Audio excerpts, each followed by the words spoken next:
नमस्कार, मैं हूं पूजा सिंह। स्वागत है आप सभी का आपके अपने राजपथ और बुलंद आवाज पर। दोस्तों, आज 2 अक्टूबर 2023 का दिन जो है वो इतिहास में दर्ज हो जाएगा। 2 अक्टूबर को यूं तो गांधी जयंती होती है, शास्त्री जी की जयंती होती है, इसको हम हमेशा ही मनाते हुए आ रहे हैं। लेकिन 2 अक्टूबर 2023 को कुछ ऐसा हो गया है जिसने पूरे देश की राजनीति में इस समय कहना चाहिए कि एक सनसनी पैदा कर दी है, एक बेचैनी का माहौल क्रिएट कर दिया है। और खास तौर पर भारतीय जनता पार्टी के खेमे में तो आप ये सोचिए कि बुरी तरीके से एक मायूसी छाई हुई है, एक मुर्दानगी छाई हुई है, एक मनहूसियत सी छाई हुई है भारतीय जनता पार्टी के पूरे खेमे में। हुआ कुछ यूं है कि बिहार सरकार ने, यानी कि नीतीश कुमार और तेजस्वी यादव जो मुख्यमंत्री और उप मुख्यमंत्री हैं, काफी दिनों से प्रयास कर रहे थे इस चीज का कि जातिगत जनगणना होनी चाहिए। आखिरकार पता तो चले कि किसकी कितनी भागीदारी है, किसकी कितनी हिस्सेदारी है, कौन कितनी संख्या में कितना है। इस चीज को वो जानने का प्रयास कर रहे थे। लेकिन केंद्र सरकार ने हर मुमकिन कोशिश की कि ऐसा ना हो और राह में रोड़ा लगातार जो है वो पैदा करते रहे बिहार सरकार के। लेकिन इसमें उनको सफलता नहीं मिली। सफलता जो मिली वो मिली बिहार सरकार को, और बिहार सरकार ने जातीय जनगणना की रिपोर्ट को आज सार्वजनिक कर दिया। उसके बाद जो चीज सामने निकल करके आई है उसने सनसनी पैदा कर दी है। उसने लोगों को सोचने पर मजबूर कर दिया है कि आखिरकार ये जो है कब से हमारे साथ हो रहा था, और इतना बड़ा धोखा और चीटिंग जो है वो नरेंद्र मोदी सरकार जो है किनके साथ कर रही थी वो आगे बताऊंगी आपको। लेकिन आप इस बात को जानकर ताज्जुब में आ जाएंगे कि ये जो चीज है ये देश की आगामी विधानसभा जो चुनाव होने वाले हैं उसकी और 2024 दोनों की ही तस्वीर बदल देने के लिए काफी है। इसी वजह से भारतीय जनता पार्टी के खेमे में जो है एक सन्नाटा सा पसरा हुआ है, और माथे पर हाथ रख करके, माथा पकड़ के सोच रही होगी गुजरात लॉबी की आखिरकार ये हुआ कैसे। ये तो हमारे हाथ से पूरी जो है डोर ही निकल गई, और रेत को, जिसको उन्होंने समय को, रेत को और हर चीज को जिस तरीके से मुट्ठी में भींच के रखा हुआ था वो रेत की तरह अब फिसलता हुआ दिखाई दे रहा है। और वो क्या चीज है, वो ये है कि जो सबसे बड़ी चीज सामने निकल करके आई है जिस पर भारतीय जनता पार्टी हमेशा अपना कार्ड खेलती रही, अपना दांव खेलती रही। और मैं हमेशा अपने वीडियो में भी इस बात को कहती रही हूं कि जो भारतीय जनता पार्टी की रीढ़ की हड्डी मानी जाती है, उसकी बैकबोन है, उसका सबसे बड़ा सपोर्ट है, उसका आधार स्तंभ है, उसकी नींव है, वो है ओबीसी वोट बैंक। अब ओबीसी के साथ ही कितना बड़ा छलावा हो रहा था ये इस रिपोर्ट से सार्वजनिक हो गया, इस चीज का खुलासा हो गया। रिपोर्ट क्या कहती है सबसे पहले आपको वो बताती हूं। हालांकि इस मुद्दे पर आज से जो बहस शुरू हुई है वो बहस अब लगातार होगी और दिन रात बढ़ेगी। इस चीज को अब कोई रोक नहीं सकता, और इस चीज को आप ये देखिए कि इग्नोर भी नहीं किया जा सकता। इस चीज ने इस देश में एक नई बहस को जन्म दे दिया है, और ये जो खुलासा हुआ है आज का वो कहीं ना कहीं एक बड़ा झटका है भारतीय जनता पार्टी के लिए। और इस मुद्दे पर सभी लोग अपनी अपनी तरह से उसका विश्लेषण कर रहे हैं, आकलन कर रहे हैं। कुछ विश्लेषण अपनी तरफ से मैंने भी करने की कोशिश की है, जितना भी मुझे लगता है कि मैं जो चीज को समझ पाई हूं, या फिर जो मुझे लगता है कि ये वजह रही या ये वजह की वजह से आगे आने पर इस पर क्या इम्पैक्ट पड़ेगा, इन सब चीजों पर तो एक छोटा सा विश्लेषण मेरा भी है। सबसे पहले जान लेते हैं कि आखिरकार ये पूरा जो मामला है ये शुरू कहां से होता है। बात जो होती है वो शुरू होती है पिछड़े वर्ग से। जब जनगणना की गई, जातीय जनगणना बिहार सरकार द्वारा, तो उसने जो रिपोर्ट सौंपी है बिहार सरकार को, उसके हिसाब से पिछड़ा वर्ग जो है यानी कि ओबीसी वो 27.12% है। मोटा मोटा मान के चलिए, आप 27% ही मान लीजिए। अब अत्यंत पिछड़ा वर्ग, जिसको एक्सट्रीम जो है ओबीसी कहते हैं, वो है 36.1%। तो ये दोनों को मिला दें तो हो जाता है 63%। 63% ओबीसी है। इसके अलावा अनुसूचित जाति है 19.65%, यानी कि मान के चलिए आप मोटा मोटा 20%। और अनुसूचित जनजाति है 1.68%। सामान्य वर्ग है 15.52%। ये एक जो मोटा मोटा सा ये पिछड़े वर्ग का और अनुसूचित जाति, अनुसूचित जनजाति और जनरल कैटेगरी, ये जो आंकड़ा है वो ये है। अब बहस किस चीज पर हो रही है? जो मुद्दा है वो ये है कि जब ओबीसी 63% है, बल्कि उससे भी ज्यादा है, तो फिर रिजर्वेशन ओबीसी को केवल 27% क्यों? ये तो आप चीटिंग कर रहे हैं, धोखा दे रहे हैं ओबीसी से जुड़े हुए लोगों को। अन्य पिछड़ा वर्ग और अत्यंत पिछड़ा वर्ग के जो लोग हैं, उनका आप हक मारते हुए आ रहे हैं इतने सालों से। केवल 27% रिजर्वेशन उनको नौकरी में, शिक्षा में, इन सब में दे करके, जबकि उनको मिलना चाहिए 63% से भी ज्यादा। और अनुसूचित जाति 20%, अनुसूचित जनजाति और इसको मिला दें तो ये करीब आपका बैठता है 21 से 22%। तो ये आरक्षण आप इनका भी हक कहीं ना कहीं आप मार रहे हैं। और जो सवर्ण वोट बैंक है 15.5%, उसको आपने उनका हक दे दिया है 50% से ज्यादा। और उसमें कमाल की बात तो ये की है कि ईडब्ल्यूएस के नाम पर जो आपने उनके साथ जोड़ दिया है और ये कटौती कर दी है ओबीसी के साथ, तो ये कहीं ना कहीं सबसे बड़ा जो है एक धोखा कह लीजिए, एक चीटिंग कह लीजिए, ये आपने ओबीसी के साथ की है। अब जो और कैटेगरीज हैं उनका भी एक बार जल्दी जल्दी से नज़र डाल लेते हैं, जिसमें ब्राह्मण है 3.67%, राजपूत 3.45%, भूमिहार 2.89%, कायस्थ है मात्र 0.6%, यादव 14.26%, बड़ा वोट बैंक है। कुशवाहा यानी कोरी जिसको कहते हैं 4.27% है, कुर्मी 2.87%, ये भी ठीक ठाक दखल है।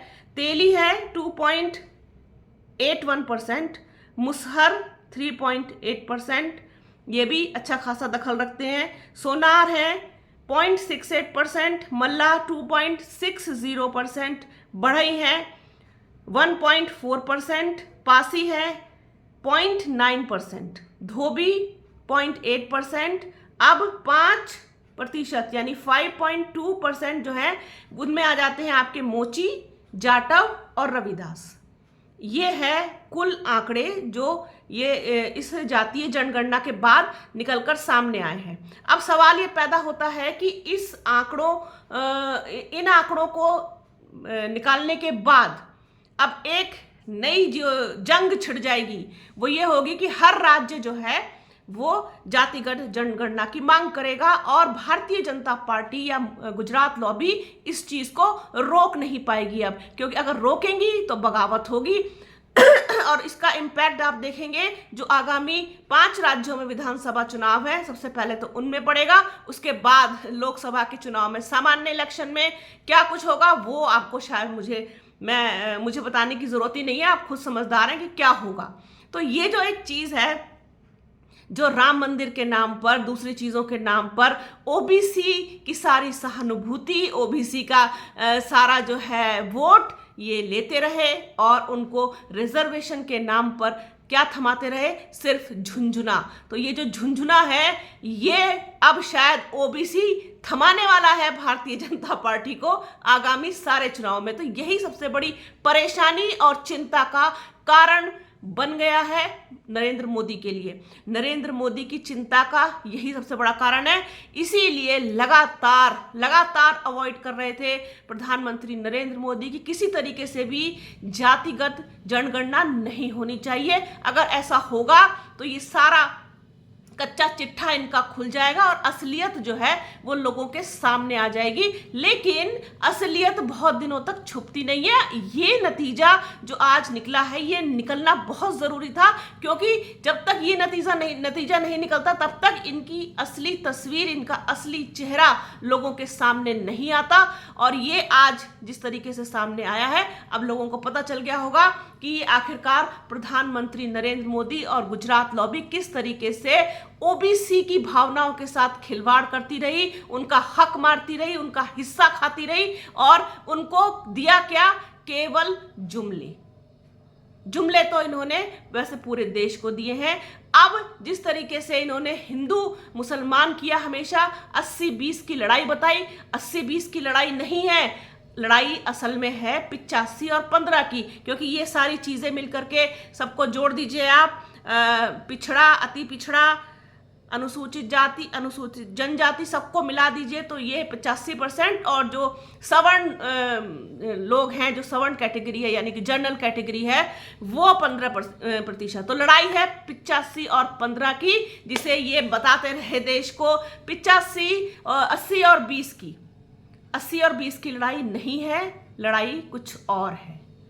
तो अब ये इस चीज को कम्युनल एंगल नहीं दे पाएंगे, मुझे ऐसा लगता है, क्योंकि इनकी जो चिंता है, इनकी जो बेचैनी है, इनकी जो घबराहट है, वो अब कहीं और शिफ्ट हो जाएगी। वो शिफ्ट होगी अब इस जातिगत जनगणना पर। एक चीज और आपको बता दूं मैं कि जिस तरीके से आपने नोटिस किया होगा कि जब से ये महिला आरक्षण बिल आया था, ये लेकर के आए थे, तब से ही राहुल गांधी इस चीज को लगातार कह रहे थे कि आप ये जनगणना क्यों नहीं कराते, आप कास्ट सेंसस क्यों नहीं कराना चाहते हैं, कास्ट सेंसस से आप क्यों बचते हैं, ओबीसी ओबीसी ओबीसी। लगातार राहुल गांधी इस चीज को बोलते रहे कि ओबीसी जो है वो सबसे बड़ी जो ताकत है, और उसके साथ ही आप इतना बड़ा अन्याय कर रहे हैं, आप ओबीसी महिलाओं को आरक्षण क्यों नहीं दे रहे हैं और क्यों नहीं देना चाहते हैं।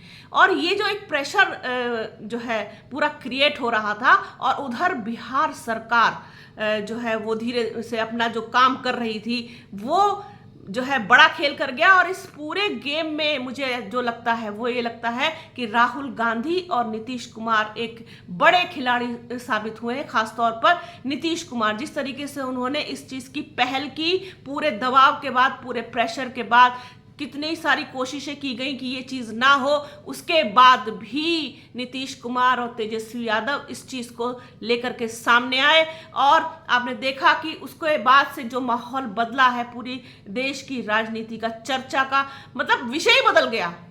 मतलब यही होता है कि रातों रात चीजें कैसे बदलती हैं, कब किसका वक्त और टाइम बदल जाए कुछ नहीं कहा जा सकता। तो ये जो चीज लेकर के आए हैं, बड़े प्लेयर साबित हुए हैं नीतीश कुमार और राहुल गांधी ने। जिस तरीके से ओबीसी का मुद्दा लगातार उठाया, ये एक बड़ी जीत कही जा सकती है विपक्ष की और इंडिया अलायंस की। इसका जो फायदा है वो आपको आने वाले टाइम में विपक्ष को होता हुआ दिखाई देगा, क्योंकि जिस तरीके से ये लोगों का हक मार रहे थे और उनको सिर्फ हिंदुत्व का कार्ड खेल करके आगे कर करके हमेशा, आप देखिए कि जिस तरीके से इन्होंने ओबीसी का इस्तेमाल किया है। जी हाँ, इस्तेमाल ही कहा जाएगा उसको, कि मंदिर के नाम पर और धार्मिक चीजों के नाम पर और सांप्रदायिकता के नाम पर, मुसलमानों से लड़ाने भिड़ाने के नाम पर जो कुछ भी इन्होंने किया है वो सारी करनी जो है अब लोगों के सामने आ गई है इनके। और आप ये देखेंगे कि आने वाले समय में इनको अपनी इस करनी की सजा भी भुगतनी पड़ सकती है।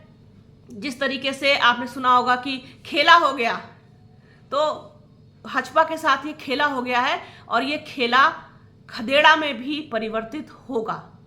देखेंगे आप भी और हम भी कि किस तरीके से भारतीय जनता पार्टी का सुपड़ा साफ होगा 2024 में। इसमें कोई संदेह नहीं है, जरा सा भी संदेह नहीं है। इस घटना के बाद से ये बहुत बड़ी बात हुई है, बहुत ही ज्यादा आप कह सकते हैं कि परिवर्तन कर देने वाली चीज हुई है, कि इतने समय से जो चीज ये लोग रोक रहे थे और उसको लेकर के आए, और इसीलिए ये बचते थे कि अगर जातिगत जनगणना हो गई तो फिर दूध का दूध और पानी का पानी हो जाएगा। जो खेल हम अब तक खेलते आए हैं, जो कार्ड हम अब तक चलते आए हैं, जिस तरीके से हम लोगों को बेवकूफ बनाते आए हैं, वो अब हम नहीं बना पाएंगे। तो बहुत बहुत बधाई इस चीज़ के लिए बिहार सरकार को, नीतीश कुमार को, तेजस्वी यादव को, तमाम। आप ये देखिए कि खुशी का माहौल है, वहाँ पर मिठाइयाँ बांट रहे हैं लोग और बिल्कुल बुरी तरीके से मायूसी छाई हुई है भारतीय जनता पार्टी के खेमे में। और राहुल गांधी भी इसके लिए बधाई के पात्र हैं। कहीं ना कहीं आप ये देखिए कि जिस तरीके से उन्होंने अपने आप को बदला है, कांग्रेस ने खुद को बदला है, खुद की सोच को, विचारधारा को बदला है, उसने शिफ्ट किया है अपने आप को। ओबीसी और दलित और अल्पसंख्यक इनकी बात लगातार कर रहे हैं। तो आप ये देखिए कि ये जो चीज हुई है, इसमें श्रेय जो है इन सारी टीम को पूरी को जाता है, जो विपक्ष के जितने भी लोग हैं। तो ये जब से हुआ तब से जहन में चल रहा था कि किस तरीके से मैं इसको एनालिसिस करके और किसको इस चीज को किस तरीके से आप लोगों के सामने प्रेजेंट करूं। तो हो सकता है थोड़ी बहुत चूक हो गई हो, थोड़ा ऊपर नीचे हो गया हो, तो उसके लिए माफी चाहूंगी। लेकिन अब इस पर लगातार बात होती रहेगी, लगातार चर्चा होगी, लगातार वीडियो आएंगे। तो बने रहिए राजपथ और बुलंद आवाज के साथ। हमारे चैनल को लाइक कीजिए, शेयर कीजिए, सब्सक्राइब कीजिए, बेल आइकन जरूर दबाइएगा। वीडियो को प्लीज ज्यादा से ज्यादा शेयर कीजिएगा। अपना और अपनों का बहुत ख्याल रखिए। जल्द मिलूंगी आपसे एक नए वीडियो में एक नए मुद्दे के साथ। तब तक के लिए जय हिंद।